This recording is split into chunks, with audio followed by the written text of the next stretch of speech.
Dobrý deň, Aľona Kurotova, jazyková škola ICAN. Ako vždy, poviem vám, že ako sme prežili skúšku v Bratislave, ktorá bola 17. októbra, aby sme sa poučili a aby teda v Košiciach budeme mať ďalšiu skúšku 7. novembra, 14. novembra budeme mať v Bratislave, budeme mať aj v Nitre 28. novembra, aby sme spoločne prišli na spôsob, ako to má byť, aby každý účastník skúšky sa cítil dobre. Tak preto vznikli aj pravidla. Takže výsledky skúšky poslednej bolo 58 ľudí, dvaja neurobili aj ani ústnu, ani písomnú časť a preto vzniklo aj také pravidlo. Mám pocit, že niektorí účastníci len bol to pokus omyl, tak preto šli, nemali určite úroveň A2, čo je slovenčina, hovorová slovenčina. Takže prejdem k pravidlám. Kandidát je povinný rešpektovať čas. Toto sa nám stalo. Keď je v prihláške čas, registrácia je od 8:30 do 9. Rátame to tak, že keď účastník nepríde, kandidát do 9, príde 9:15 alebo o 11, ako sa nám stalo, už teda nebude mať možnosť, aby sme urobili všetko preto, aby sa dostal na tú skúšku, pretože to naozaj komplikuje celý chod a bohužiaľ majú sa horšie iní účastníci tej skúšky.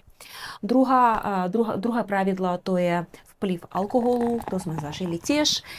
Myslím si, že možno ten kandidát si myslel, že tak lepšie sa mu bude rozprávať po slovensky, ale cítime to, videli sme nejaké veci, ktoré myslím si tiež môžu vadiť aj tým účastníkom, takže nulová tolerancia alkoholu už je v pravidlách.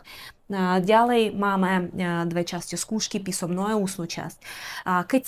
Keď nespraví ten kandidát písomnú časť, čo sa nám stalo akorát na poslednej skúške, nejde na ústnu. Bolo to už naozaj zbytočné, pretože aj keď učiteľ tiež potvrdil to, že kandidát neovládá slovenčinu na úrovni A2, bola to zbytočná záťaž aj pre toho uchádzača, ktorý dvojnásobne viac menej musel stresovať, takže toto sme vyriešili tak, neurobená písomná časť, nejde sa na ústnu časť. Plná suma teda úhrady zostáva v škole.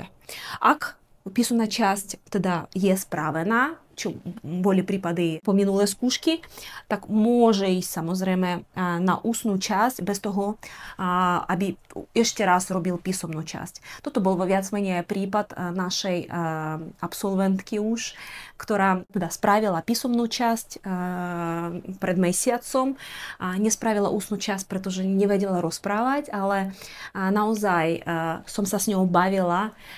Veľmi pekná slovenčina, rozprávala plynule a myslím si, že ten mesiac praktikovala a je to významný krok dopredu. Posledné viac menej pravidlo ide o neplnoletých uchádzačov vo veku od 15 do 18 rokov. Viac menej aj teraz sme mali takýto prípad. V zákone o pobyte cudzincov sú výnimky, takže nemusia absolvovať tú skúšku. Teda deti, ktorí študovali na strednej škole alebo vysokej škole minimálne 2 roky počas posledných 5 rokov. Ale vynechali tam bod základnej školy, tým pádom dostávajú sa ku nám deti od 15 rokov a pravidlo je také, že musí prísť s matkou alebo otcom, teda, alebo iným zákonným zástupcom, ktorý podpisuje všetky doklady. Rodič alebo zákonný zástupca môže byť ako na chodbe napríklad a nemôže samozrejme pomáhať dieťaťovi s odpovediami na skúšku. Takže ďakujem pekne za vašu podporu, za to, že sledujete a želám vám veľa šťastia na skúške. Ďakujem.